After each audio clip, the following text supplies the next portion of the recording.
All right, welcome everybody to another Thorogood webcast on Power BI's new features. My name is Raghav Pandey. I work as a business intelligence and analytics consultant at Thorogood Associates, and I also head up our unit in Singapore.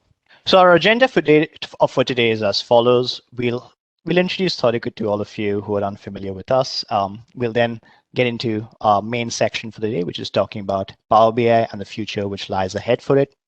We will then also review the landscape within which Power BI exists. There have been a lot of new developments in terms of how technologies mesh with Power BI, and we'll give that a particular lens. We'll then specifically look at features which have been made available within that Power BI landscape from earlier this year, and a subset of features, I should say. And then we'll also wrap up with just next steps in your Power BI journey, what you could possibly look to do after this session, maybe with Power BI or wider with data analytics, and then wrap this session up as well. So firstly, an introduction to Thorogood. So Thorogood is a specialist data engineering, data science, and data visualization company. We are independent and we operate globally. We like to lock on to the business focus, so really try and understand what are the actions you're trying to derive from business applications, how you plan to deliver business value, what are the different aspects which fall, which are crucial to you as you're creating a technical or a business application. And then utilize our abilities and specializations in analytics and technology to bring that all together to deliver on it. We operate across the spectrum, so whether it's strategies and roadmaps that you need help with, we help define them, choose the architectures which are most relevant to your data analytics needs, and then actually deliver on the applications which actually derive from where you can derive that business value, and then go further to help you with the training and adoption and embed those applications within your organization and also help with support thereafter. As I mentioned, we're independent, so we work with what we believe are the best in breed technologies within this space. But relevant to our webcast or conversation today is definitely our partnership with Microsoft, with whom we've been partners for over 20 years, along the line or against the different categories of data analytics, data platform, cloud platform, application development, and integration. And just like today, we do run educational events of this nature independently alongside Microsoft, as well as run workshops and some of the tools that you see in the bubble there. So whether it be Power BI and the Power Platform or offerings within the Microsoft Azure technologies as well. We also have our showcase applications hosted on the Power BI partner portal. So if you're ever interested in, just gaining some inspiration, especially if you're looking at the particular use cases that we mentioned here, please feel free to log on there and check out these applications as well. Additionally, if you need help with hosting your cloud solutions, Thorogood has that approval from Microsoft in order to do so. We're an approved partner to help you with hosting your cloud solutions as well, whether it be permanently or with an interim period as you're trying to define and understand your cloud architecture as well. We also work in what we call, work with customers and companies in what we call data-rich verticals. So across the verticals of consumer goods and manufacturing, pharma and life sciences, retail banking, capital markets, and insurance, as well as a smattering of a few other companies in some of the other sectors. Now, let's look ahead at the future that Power BI is embarking on. So over the last few years, there have been quite exciting developments within the tool, but this all leading toward a certain vision which Power BI is trying to complete.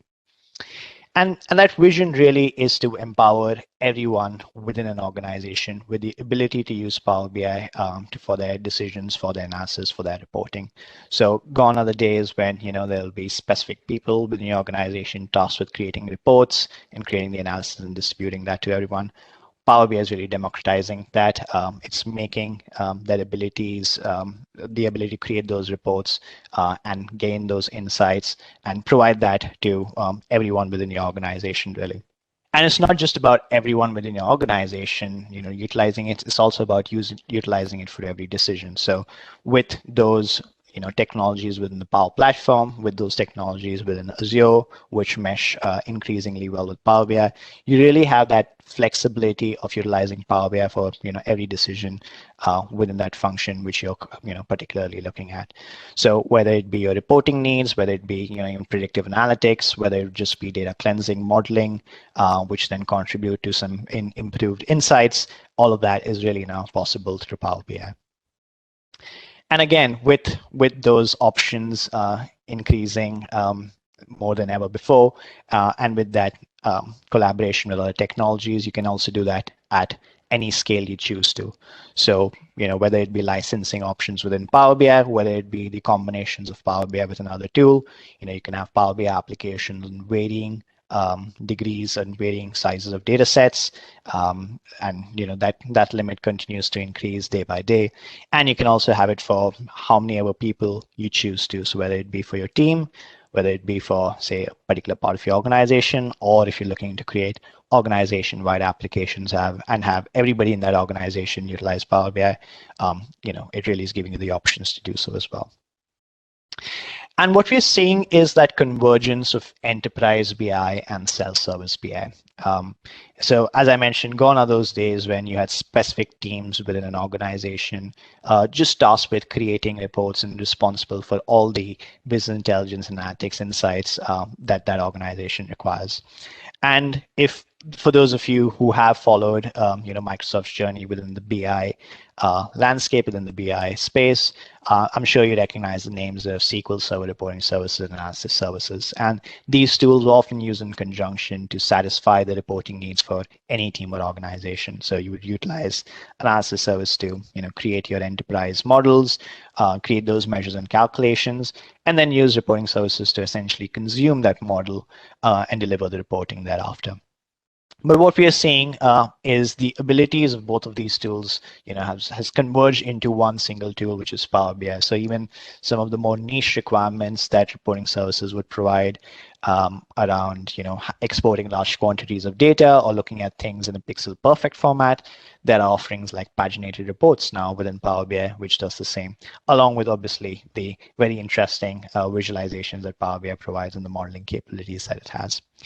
So we've seen that convergence of enterprise and self-service BI, and in general, seeing a shift from specific teams looking after applications within an organization to now everybody utilizing Power BI for whatever insights they're trying to gain. So truly self-service in nature.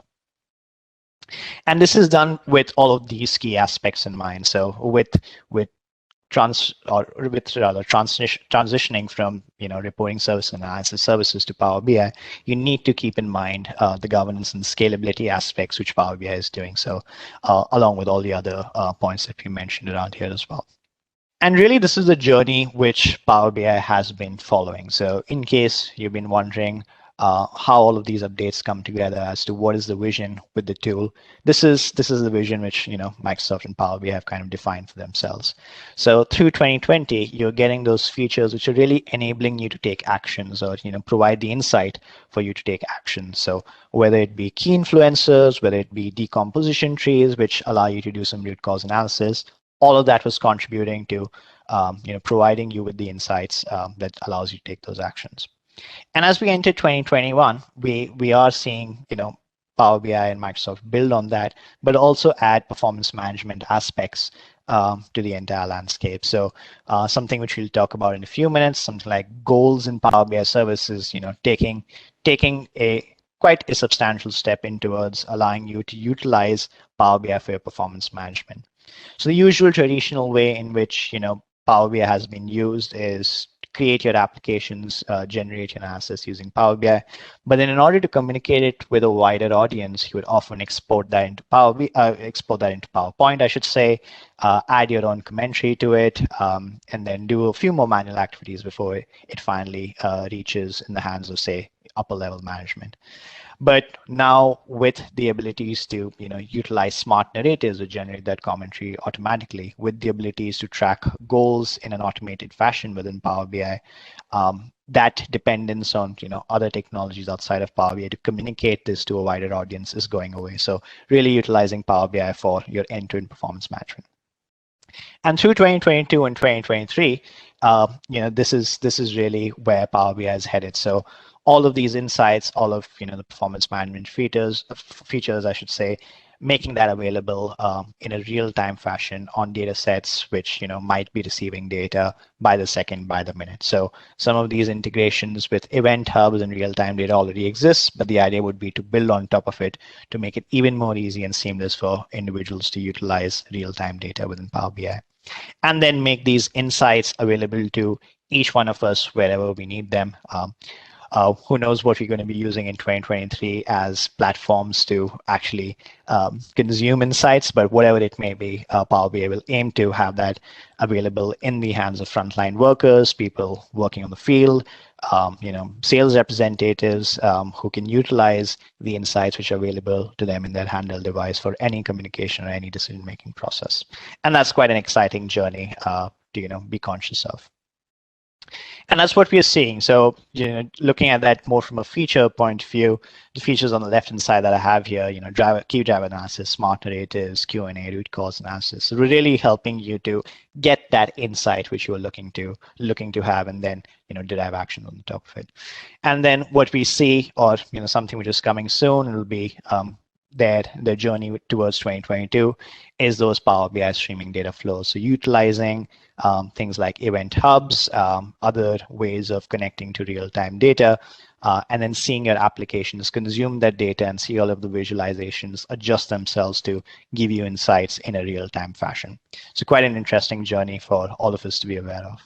Now let's look at the landscape within which Power BI exists. So Power BI doesn't exist on its own. It exists with all other tools and technologies around it. So it'll be useful to just cast an eye on, what is that landscape within which Power BI exists.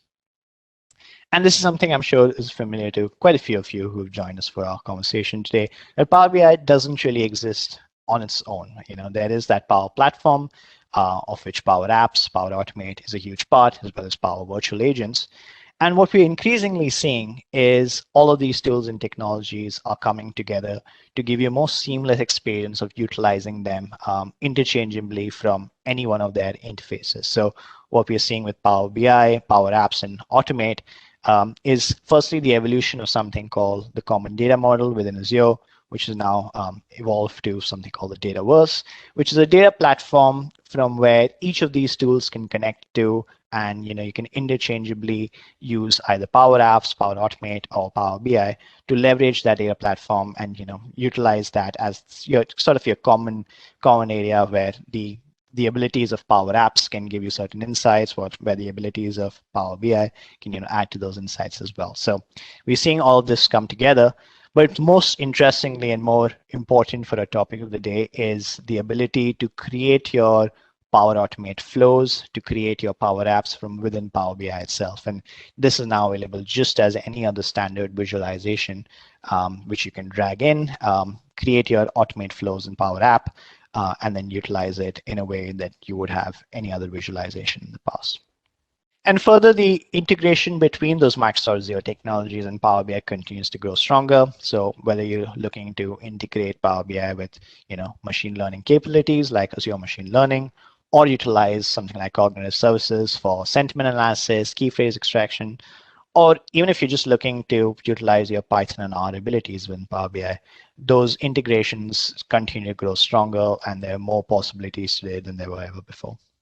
And along with leveraging all of these abilities, it's important to have that flexibility in terms of sharing it far and wide. So, whether you have certain users in the organization who still love Excel and would like to leverage that for analysis, Power BI gives you the ability to do so. If you're using Teams and have applications which is specific to your particular team, there is now that integration possible with, you can have those Power BI reports existing within your Teams chat, giving you just one interface to concentrate on rather than jump across interfaces. Similarly with SharePoint, the integration continues to grow stronger. So whether it's embedding your Power BI application on your SharePoint site, or alternatively using SharePoint lists or files stored within SharePoint for either consuming data or utilizing in conjunction with Power Automate to export data there, those integrations continue to improve and give you more options in general as well. and the integration with PowerPoint or something like PDF to export it in a static form, to share it far and wide, continues to exist as well. So within the landscape, Power BI has a lot of additional tools which it integrates really well with. And the trend seems to be that that integration is only growing stronger and giving you more options to do more activities. Now let's look at those subset of features from earlier this year. So we've picked out a few based on how we've been using them ourselves and what we have had our customers talk to us about. And these are some of the interesting ones which really give you an idea of where Power BI is headed in general. And hopefully, you get the same as I go through these features one by one. So we'll start off with the visualizations, and within visualization, we'll start off with the small multiples. So the small multiples feature really is giving you that ability to split your line and bar charts by an attribute which is crucial to you. So whether it be countries, categories, whether it may be something else, you might want to split your line and bar charts by a particular attribute so that you can give appropriate focus to the values corresponding to just that attribute and find a more easy or a visually easy way of comparing, say, one attribute's values with another. And that is what really small multiples gives you. So it's sort of an add-on onto existing visualization, which I think has been really useful. A lot of business case or use cases for this prior to this feature coming up was, when you're trying to track stocks, when you're trying to essentially, give that concentration or give that view on, say, all elements of an attribute, which often would get lost in case you're utilizing a line chart and you would utilize, say, one of these attributes as a legend to split it up.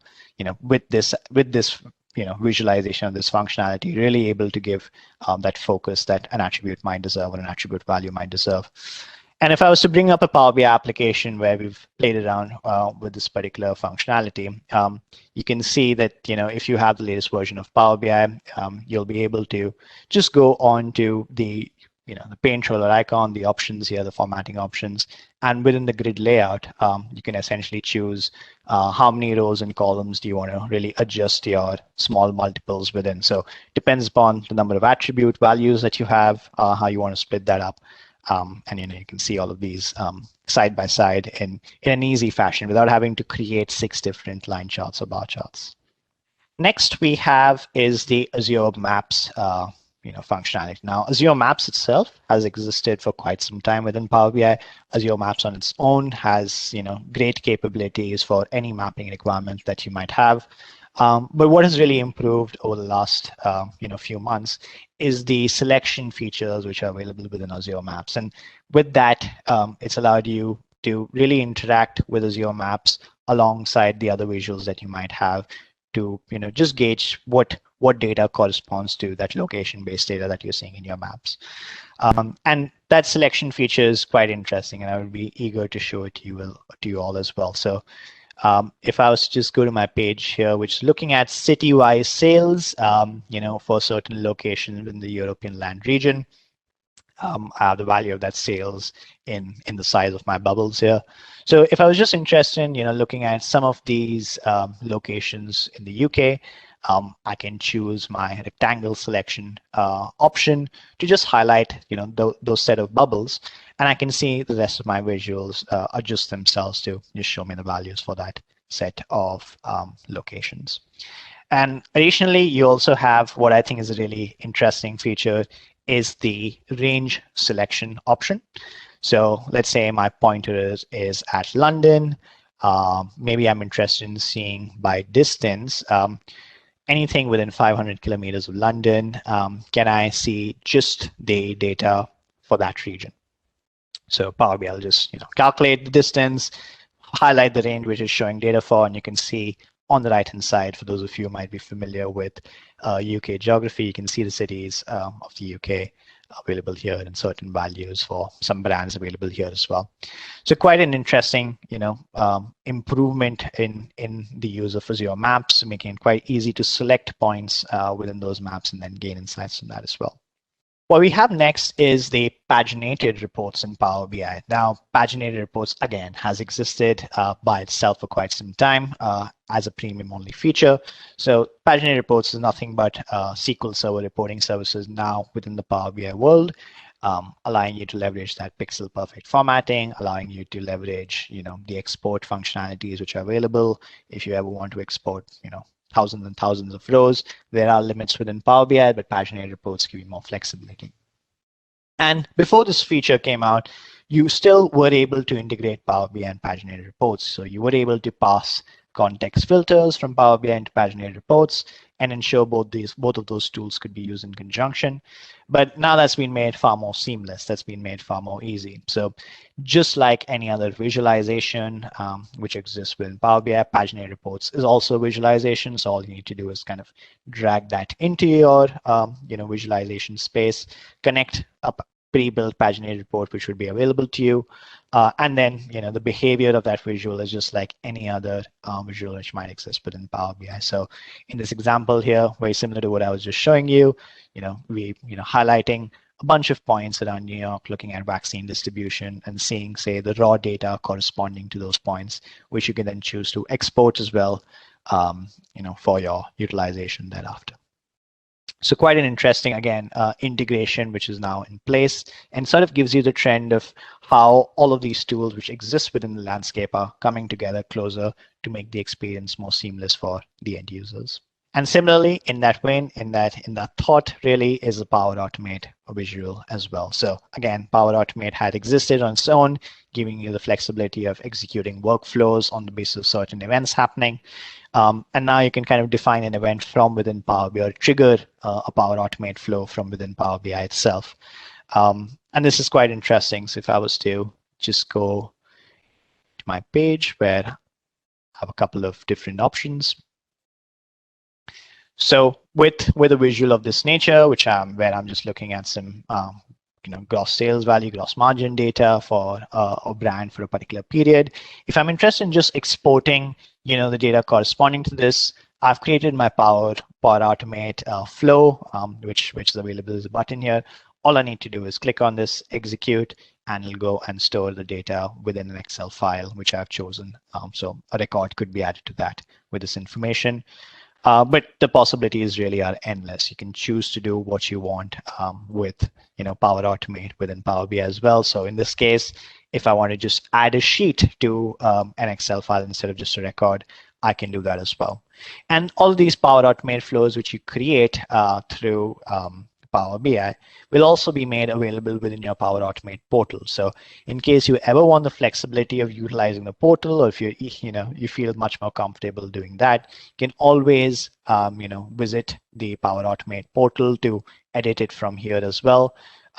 But really, the idea of that integration is that all of these activities which we're doing within Power Automate can now be done directly from Power BI as well. So once a Power BI button is clicked, perform a certain operation of taking a certain entity from the data set and creating a worksheet within a SharePoint file or a Teams file. So just an example of a Power Automate flow. And next, we kind of move towards the performance management aspect of things, which I mentioned earlier. So goals within Power BI service is another premium only feature for now, but really it gives you that ability to set your team's goals, your organization's goals, and automated, and then track them in an automated fashion, really. So instead of what has been the norm before of manually updating certain PowerPoint presentations or certain documents which contain those goals and then sharing that with management, you can set these goals up as data elements which kind of get updated as and when your core systems data change, and gives you interesting information like what was your values, say, the week before, the month before, the year before, how are your goals trending, or what are the values trending like. And then thereafter, you can also go ahead and trigger Power Automate flows on the basis of where your goal values are. So if you're falling behind, if you're ahead and want to inform a certain group of people who can then take the appropriate action, you can set that Power Automate flow to say, whenever a goal changes or a status of a goal changes, trigger this flow and send this communication to these set of people. So really bringing that performance management aspect, which we've been doing manually, to a more automated option within Power BI itself. Next, we'll look at the analytics features, and this is my personal favorite because I do quite like to use these features as well, and has proved to be really useful for many customer situations that we have utilized Power BI in. And there are a couple of them which are available today, and one of them which is coming soon. So the ones which are available today, one of them is the anomaly detection feature. Now, anomaly detection is really trying to spot those outliers which are there within your data. You're really looking to understand if there are outliers, and then also attempt to explain why that could possibly be an outlier as well. So it's the combination of not just identifying it, but seeing what could explain it being an outlier.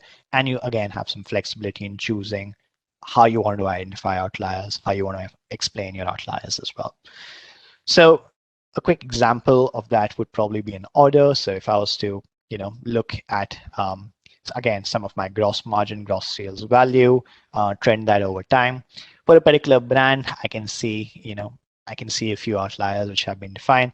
And really the way you can define those outliers is, say, for a line chart, jumping to the analytics pane and finding the option to enable the function to find those anomalies, and choosing your sensitivity level as well. So this is quite key, as this will define or help Power BI to define what exactly is going to be an anomaly and what is not. So based on the sensitivity, you can see a gray band being generated, and the width of that is really something which is dependent upon that sensitivity. So you can choose what should fall as an anomaly or what should be considered as an anomaly and what can be considered within the range of data. And further, you can choose to then explain this by a set of attributes. So, I have a few attributes in this particular scenario where I'm looking at gross sales value. I have some brand, channel, route to market, sector information. And if I was to click on a particular anomaly, I get some sort of an explanation which utilizes those attributes. So some of them might be obvious. So given in this instance, I've selected Joseph Lister. I'm being told that my brand family is Joseph Lister, which is not probably the most useful thing.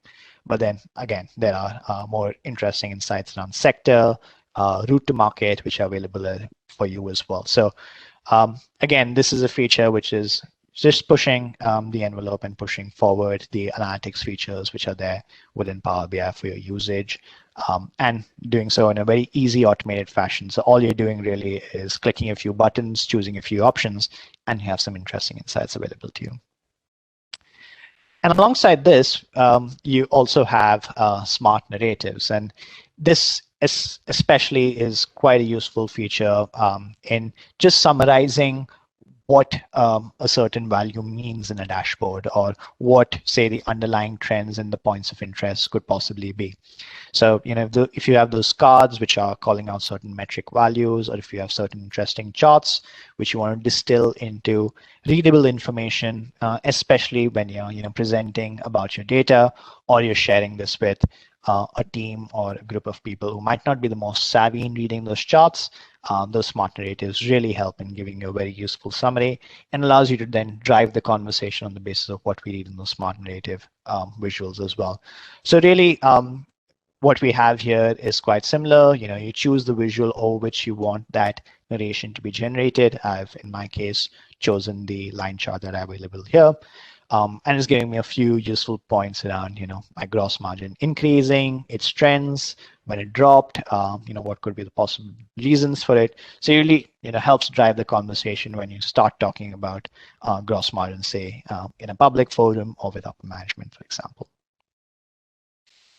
Then a feature which is coming soon is the automated insights feature. And for those of you who use Power BI service and the quick insights feature there, the automated insights is going to build on top of it and kind of extract that back into Power BI desktop. So one of the sort of gaps, if I could say, was the availability of that quick insights feature only in Power BI service. And a lot of us wanted this to be part of the desktop application as well, and it seems that is going to come soon. And it's not just going to be the quick insights feature, but they're going to build on top of it and even add more and more options than that was available within that Power BI service feature as well.